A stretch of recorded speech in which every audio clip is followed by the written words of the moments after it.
Al-faidatul ula, tulis. Faedah yang pertama. Allah Ta'ala sebut wal arda wada'aha lil anam, dan bumi pula dijadikannya rata untuk kegunaan manusia dan makhluk-makhluk yang lain. Ayat ini ulama usul al-fiqh dia kata apa? Annal asla fima 'alal ardi al-ibahah. Asal benda-benda yang ada di atas bumi ini harus kita guna. Tulis. Hatta yarida dalilun khasun bil man'i, sehingga datang dalil melarang. Kita kata semua benda atas dunia ni, atas bumi ni halal bakal. Kita boleh makan daun-daun, pucuk daun, tapi bila mari daun yang memabukkan, itu haram. Semua benda ni halal kecuali yang haram. Apa dia halal? Hayawan-hayawan yang kita boleh, yang ada ni kita boleh makan, kecuali hayawan yang diharamkan. Hak tu tak boleh.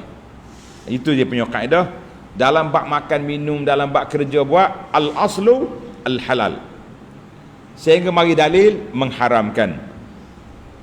Sebab Allah Ta'ala sebut dalam Quran, dalam surah Al-Baqarah, huwallazi khalaqalakum ma fil ardi jami'a. Allah Ta'ala jadikan kepada kamu benda ada atas dunia ni untuk kegunaan kamu belaka. Maklum Allah Ta'ala tidak akan beri kata-kata nikmat itu dengan benda haram. Jadi sesatlah kita. Maknanya kesimpulan daripada ulama usul dia kata apa? Annal asla, asal fima 'alal ardi, di atas muka bumi ini harus, kecuali mari dalil yang mengharamkan. Satu. Ada juga ulama kata tidaklah begitu. Asal dalam benda ni haram kecuali mari dalil yang menghalalkan. Pula ada yang mengatakan tafsil. Benda Allah Ta'ala ciptakan untuk halal, benda baik maka itu halal, yang tak baik yang beri mudarat itu haram. Maknanya betul adalah tu. Asal benda ni halal, sehingga datang tanda-tanda yang mengharamkan dia, baru kita tak boleh guna. Tapi dalam bab ibadat, tulis ni pelajar, dalam bab ibadat, asal ibadat itu tak boleh buat kecuali dalil yang mengharuskan. Saya nak semaya subuh hari ni 5 rakaat, boleh ke tak boleh? Tak boleh. Hak dalil ada, maya subuh berapa rakaat? 2. Itu je lah. Tak boleh reka-reka ibadat, tak boleh. Nak reka kereta terbang boleh. Baik. Al-faidatus tsaniyah, faedah yang kedua, tanda ni pelajar. Fiha fakihatun wan nakhlu. Di atas bumi itu ada buah-buahan dan pokok kurma. Ulama tanya, mal hikmatu, apa sebab Allah Ta'ala sebut fakihah, buah, dengan nama dia, bukan nama pokok. Wa zikri nakhli, bila sebut pokok kurma, disebut nama dia bukan dengan pokok. Sedangkan semua tu pokok belaka, tapi surah kata fakihah, buah-buahan. Wan nakhlu, kurma. Tengok ni pelajar, jawab dianya, nama buah disebut dengan nama buah. Dia tak sebut pokok. Kemudian disebutnya nakhil, kurma itu dengan nama dia, bukan dengan nama apa? Nama pokok. Kalau nama buah, nama dia tamran, tapi dia sebut nakhil. Nakhil itu pokok tamar. Buah lain dia sebut pokok, buah, dia tak sebut pokok. Itu beza. Celek mata sikit pelajar, kalau tidak pening awak nak tulis ni. Jawab dia, anna syajaratal inaba, pokok anggur, nak banding dengan buah dia hebat, pokok dia hina. Sebab apa pokok dia hina? Dia pak kecut. Pokok anggur ni metai lah. Tak, kalau orang tanam ni, dia tudung, dia macam-macam, dia manja pokok tu, mudah kering. Tapi buah anggur, bila kita diambil buah anggur, kita jemur dia jadi zabib, Oh, tahan lama. Mari pula ke pondok mana-mana pula, jampi pula kismis yang sudah ditiup oleh pelajar-pelajar tahfiz, naik harga pula. Naik harga tidak? Pandai. Sebotol RM5, RM15, tapi sudah dijampi berapa naik? Macam mana kalau PSD keluar kismis minda PSD? Kenapa? Nanti kita buat debat pula tak? Antara makanan sunnah dengan tidak sunnah. Debat sesi kedua nak buat? Baguslah. Mari debat apa ni? No SPM kita si SPM. Tu hak pula. Baik, itu debat main-main ya, jangan ambil serius sangat ya pelajar-pelajar kita ni. Jelaslah kepada kita. Baik, kalau nak ambil pokok apa ni? Pokok turut pokok anggur, pokok dia mudah kecut, mudah kering. Tapi buah dia tu tahan lama. Berbeza dengan kurma, buah tamar, pokok dia sendiri tu nakhil, orang kata daripada pucuk dia sampai ke akar semuanya berguna belaka. Itu beza. Maka Allah Taala sebut wan nakhil an-nakhla, pokok. Hak lain fawakih. Itu perbezaan yang disebut oleh para ulama kita tentang perbezaan. Kenapa Allah sebut wa fakihah fiha fakihatu wan nakhlu, padahal buah tamar itu masuk dalam fakihah. Tak. Nakhil, batang pokok tamar itu sendiri ada keistimewaan dia yang tersendiri. Dua. Yang ketiga,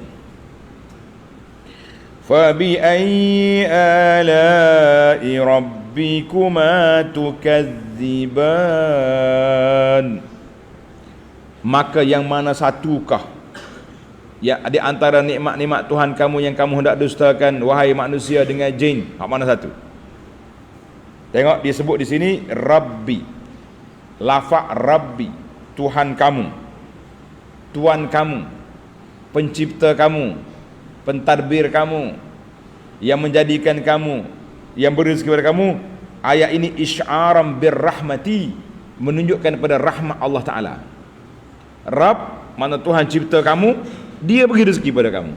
Mu nak derhaka lagi? Nak dusta lagi? Jadi ayat ini mukhatabat, Allah Ta'ala tujukan ayat ini kepada jin dan manusia. Jin dan manusia, kalau kita tengok tadi dia sebut wada'a lil anam, tapi mari sini jadi jin dengan manusia pula. Kenapa? Sebab apa? Orang Kelantan kata apa? Tak. Baik. Sebab apa? Allah Ta'ala sebut fa bi ayyi ala'i rabbikuma tukadziban ba'da zikri hadzal 'adl min al-asya'. Allah Ta'ala sebut nikmat dia. Tengok tanda ni. Yang pertama Tuhan sebut ni, setelah dia sebut bumi aku buat kepada kamu, buah-buahan aku beri kepada kamu, kemudian wangian diberi, fa bi ayyi ala'i rabbikuma tukadziban. Setelah Allah Ta'ala menyebut beberapa nikmat yang banyak dalam ayat ini, maka disebutnya ayat fa bi ayyi ala'i rabbikuma tukadziban, banyak lagi nikmat aku. Mu jangan ingat nikmat tu setakat ni je, setakat ayat 1 ni sampai ke ayat 12 ya. Banyak lagi nikmat yang kita akan sebut. Dan hak tak sebut dalam surah ni banyak lagi nikmat. Di antara nikmat yang telah kita bincangkan, tanda ni pelajar, dalam surah tu An-Nahli. Ingat dalam surah An-Nahli dulu kita dah bincang panjang tentang nikmat Allah Azza wa Jalla. Baik, ini kena celek mata sikit. Faedah yang keempat, fa bi ayyi ala'i rabbikuma tukadziban zukirat. Siapa nak jawab? Berapa kali Tuhan sebut dalam surah ini fa bi ayyi ala'i rabbikuma tukadziban? Berapa? Bijak. 31 kali. Tulis 31 kali. Tengok pecahan dia. Tulis nombor 1.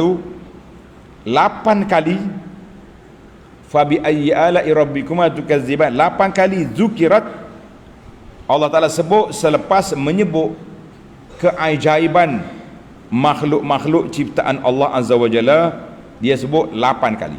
Mana dia sebut makhluk-makhluk dia yang pelik, yang besar ni, Allah sebut 8 kali. Fa bi ayyi ala'i rabbikuma tukadziban. Satu.